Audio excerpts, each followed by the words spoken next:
Welcome back to my YouTube channel. This is your girl Joren and I'm back with yet another video. Firstly, let me apologize for my inconsistencies over the months, summer to be specific.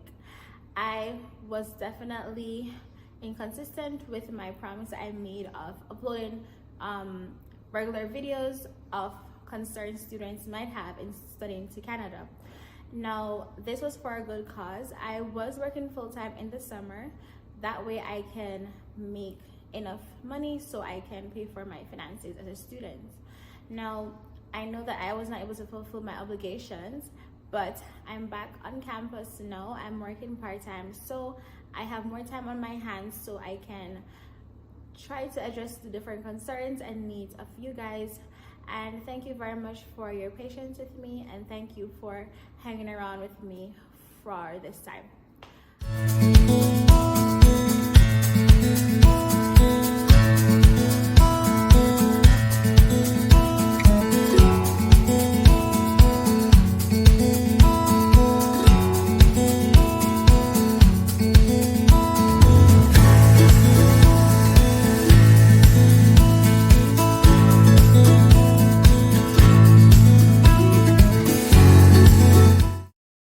So in this video, I will be discussing different ways that you can make income on campus as an NLC student. Now, as some of you may know, I am a student at the Northern Lights College, Dawson Creek campus in British Columbia, Canada. Now, I'm here to give you some interesting facts on how you can be making money on campus. Now, as it relates to being on campus, this does not count towards your 20-hour work limit as a student. So this is very fun, very interesting, and I hope you guys get to participate. So first of all, you can be paid rather under any student governance boards at the college. Now, there are only 3 different boards here that would pay you or give you monetary payments as benefits of being on these boards. One, you have the Education Council. The Education Council is just a council where you basically represent the students at the college.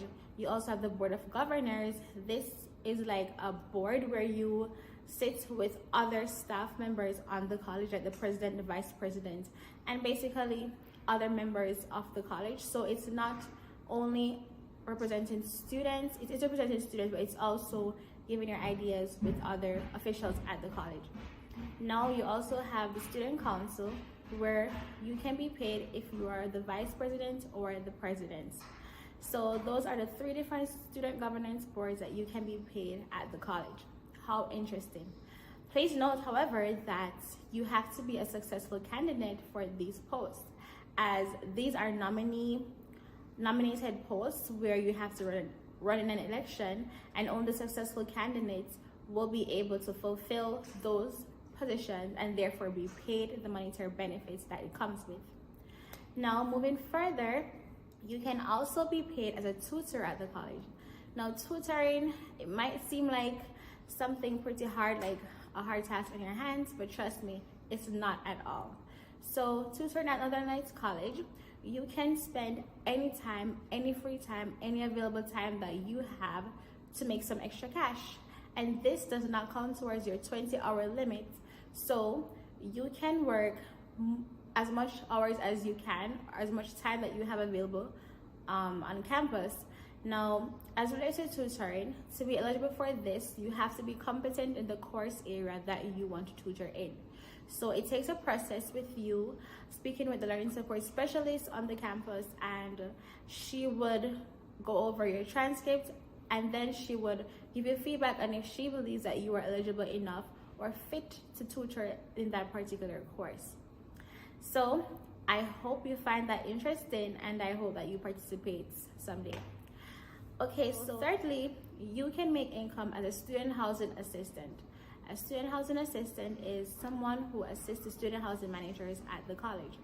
Now, as you know, we do have our own dormitory or housing where we accommodate students living. So we do have student housing managers, 2 in fact, at Dawson Creek campus. However, when those managers are not around, we have student housing assistants who take over and basically assume the responsibilities and role of the manager. Now, this might seem a lot, but it is not. All you have to do is basically answer calls if someone needs your help, and if what they need is out of your control, you can just pass on their concern to the student housing manager whenever they get in. So this is a paid position and it does not count towards your 20-hour limit. That's the great thing about on-campus jobs. So I hope that when you come, you can apply for this, and I hope that you can be a successful candidate as well. So similarly to the Board of Governors positions, you have to apply for this. You have to complete an interview similar to having a professional job, and that will determine if you are a successful candidate to be a student housing assistant at the college. Okay, last way you can make income on campus is simply by applying for a position on campus. Now, this does not relate to you being a student whatsoever. It doesn't have anything to do with your courses or classes, with the houses, but actually being a staff on campus is another way that you can make money. And this also relates to you being able to go over your 20-hour limit because it's on campus. So you can apply to work part-time or full-time depending on your availability, whichever works best for you and your class schedule, or whichever fits best in your time management. But you can apply to work on campus, and if you are successful with this, then kudos to you. Those are just 4 ways that you can make income on campus.